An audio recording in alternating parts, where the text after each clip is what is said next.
Bonjour tout le monde, bienvenue sur ma chaîne. Alors aujourd'hui, je vais vous présenter une recette que vous allez adorer. C'est des petits carrés aux amandes et au chocolat. Vous allez voir, c'est super simple à réaliser. Alors pour commencer, on va faire notre pâte. Pour cela, vous aurez besoin de 250 g de beurre à température ambiante. Il faut qu'il soit bien mou, donc surtout pas fondu et surtout pas froid. Ensuite, moi, je rajoute 2 cuillères à café de mon sucre vanille maison. Mais vous pouvez très bien le remplacer par 2 sachets de sucre vanille industriel. Voilà. Ensuite, je rajoute 3 cuillères à soupe de sucre et 2 cuillères à soupe d'amandes en poudre. Voilà, comme ceci. Vous allez voir, c'est vraiment super simple à réaliser, mais tellement bon. Alors là, franchement, vous allez adorer. Ensuite, je rajoute un œuf entier. Je commence à mélanger, à malaxer le tout avant d'ajouter la farine. Alors, comme vous le savez, moi, dans ce genre de recette, je n'aime pas donner de mesure précise pour la farine. Pourquoi? Parce que ça dépend tout le temps de la taille de votre œuf, du beurre, etc. Donc, je trouve que la texture, il faut réussir à l'avoir à l'œil, en fait. Là, dans un premier temps, j'ai versé, on va dire, un grand verre de farine. On va dire 200 grammes. Donc je viens bien mélanger au début. Vous allez voir que ça colle encore. Donc la pâte, elle n'est pas encore faite. Mais à partir de maintenant, je rajoute progressivement la farine. Donc surtout pas en gros paquets. Donc ça va vous aider à avoir la bonne texture au final. Donc vous rajoutez, on va dire, une cuillère à soupe de farine à chaque fois au fur et à mesure. Vous malaxez, vous mélangez bien. Et au fur et à mesure, si ça colle toujours, vous rajoutez de la farine en petite quantité. Donc je comprends que certains d'entre vous me demandent souvent les mesures exactes de la farine, mais parce que même moi, je ne enfin, c'est pas que je ne respecte pas, je n'aime je n'aime pas me fier aux mesures précises quand c'est des histoires de pâtes comme ça. Donc voilà. Donc là, comme vous voyez, j'ai rajouté environ 400 voire 500 grammes de farine. Mais comme j'ai dit, c'est une texture à voir à l'œil. Comme vous voyez, c'est une pâte à biscuit classique qui ne colle pas au doigt. Donc là, sans plus attendre, on vient l'étaler sur un moule. Mon moule, il mesure, que je ne vous dise pas de bêtises, 24 sur 32 ou oui, un truc dans ce genre. Oui, 24 sur 32, il me semble, oui. Mais je vous mettrai les dimensions précises en barre d'infos, ainsi que la recette. Donc on vient bien l'étaler au doigt, comme vous voyez. C'est une pâte qui s'étale très facilement. Pas besoin de la faire reposer au frigo ou quoi que ce soit. Donc on la pétrit et on l'étale tout de suite. J'ai préchauffé mon four à 180 degrés. Franchement, c'est une recette super rapide à faire, hein. Vous allez voir. Mais alors c'est tellement bon, accompagné d'un café. En hiver, franchement, il y a pas mieux. Donc là, on va venir préparer la farce aux amandes qu'on va étaler dessus. Pour cela, j'ai mis 5 cuillères à soupe de sucre dans ma casserole, 50 g de beurre, 2 cuillères à soupe de miel. Je viens bien faire fondre le tout.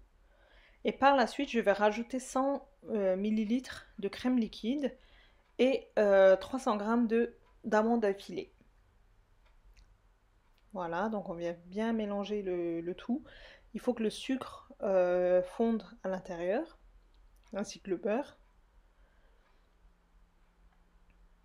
D'ailleurs, dites-moi si vous connaissez cette recette, mais chez nous c'est très réputé dans le coin, donc il y en a souvent dans certaines boulangeries. Mais bien sûr sans chocolat. Mais moi j'ai rajouté une petite touche de gourmandise. Le chocolat ça va bien avec tout, je pense, hein. Dites-moi en commentaire si vous êtes d'accord avec moi. Donc une fois que mon sucre il a fondu, j'ai rajouté 100 ml de crème liquide, donc la moitié de la brique. Je viens mélanger, donc attention à ce stade, on n'a pas besoin de faire bouillir. Il faut juste que ça soit bien mélangé, que le sucre soit bien fondant à l'intérieur, c'est tout. Voilà, donc j'ai bien mélangé. Et là, je peux rajouter mes amandes effilées. Donc vous pouvez utiliser d'autres types d'amandes aussi, des amandes décortiquées ou quoi que ce soit, mais la recette originale, elle est faite avec des amandes effilées. Voilà. Donc on vient bien mélanger, c'est un petit peu liquide.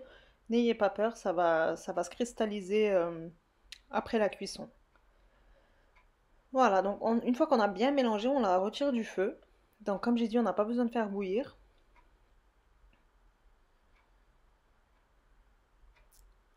Voilà, une fois que c'est bien mélangé, hop, ça suffit. On vient l'étaler sur notre pâte. Donc comme j'ai dit, mon four il est préchauffé à 180 degrés. Et je viens étaler la farce qui est encore chaude. Donc ça va faire très rapidement. Parce qu'avec le miel et le sucre, ça va durcir rapidement. Donc il faut l'étaler assez rapidement. Voilà.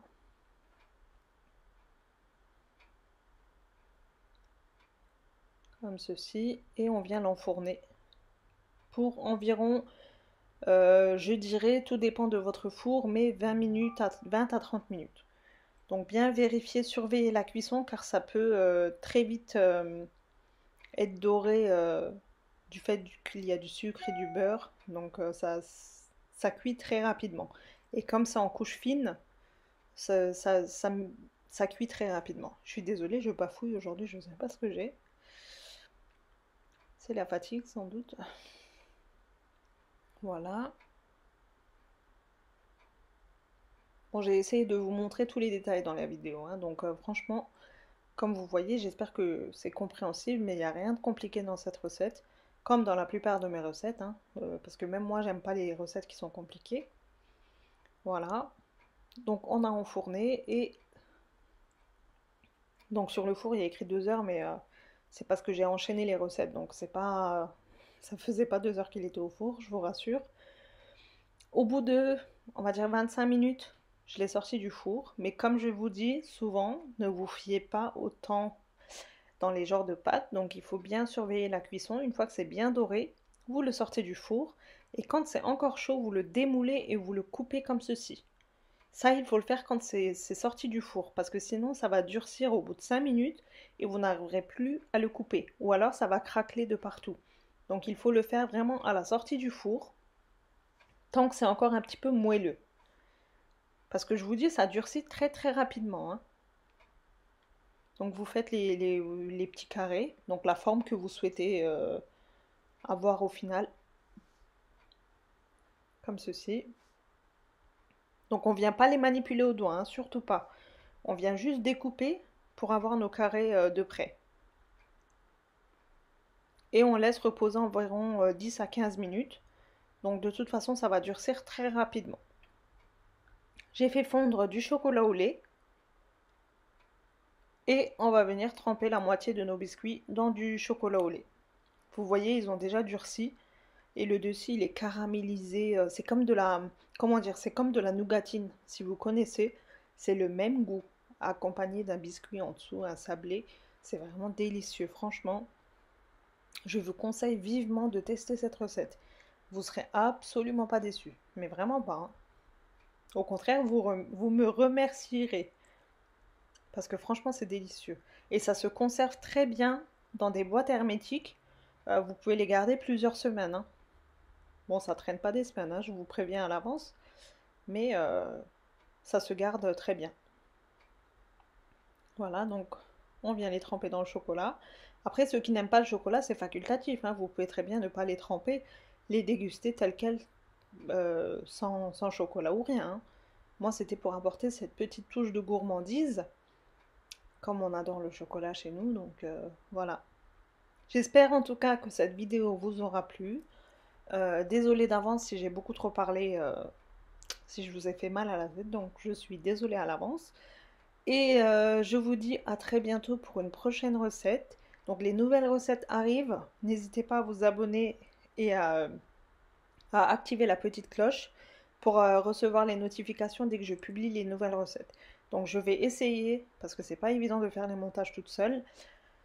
Comme je suis toute seule à filmer, à faire le montage toute seule et la routine de la vie courante, etc. C'est pas évident. Mais en tout cas, je fais au mieux pour vous partager les prochaines recettes très rapidement. Prenez soin de vous et je vous dis à très bientôt. Bye bye.